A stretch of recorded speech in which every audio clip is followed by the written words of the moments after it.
কিন্তু আমি চলে গেছিলাম মুকুন্দপুরে একটি নতুন দোকান যা আজকে লঞ্চ হয়েছে, নাম হচ্ছে এক্সিলেন্ট। এটা কিন্তু মুকুন্দপুর বাস স্ট্যান্ড থেকে হেঁটে বলতে গেলে 5 থেকে 7 মিনিট, যেখান থেকে দাসপাড়া অটোগুলো ছাড়ছে সেখান থেকে 2 থেকে 3 মিনিট। আর এখানে রয়েছে কিন্তু সব কিছু মেন আউটফিট ব্র্যান্ডেড, যা তোমরা খুবই রিজনেবল প্রাইসে পেয়ে যাবে। Shoes, T shirt, shirt, pants, jeans, even wallet, belt, cap, deo সব কিছু পাবে। আমি কিন্তু কালকে এই দোকানে যাওয়ার পর রীতিমতো অবাক হয়ে গেছি। এত কম দামের মধ্যে, রিজনেবলের মধ্যে আমি 3খানা টি শার্ট কিনেছি পোর্শে এবং ক্যালভিনের, এবং যা আমাকে আরও দিয়েছে 200 টাকা ডিসকাউন্ট।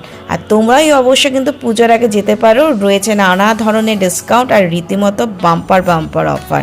আর অবশ্যই কালকে কিন্তু কেক কেটে দোকানটি দেখো উদ্বোধন হয়েছে, কেকটা খেতেও ছিল তেমনি টেস্টি। আমরা কিন্তু কালকে সবাই মিলে প্রচুর আনন্দ করেছি, আর আমি কিন্তু কন্ট্যাক্ট নাম্বার, লোকেশন দিয়ে দিচ্ছি।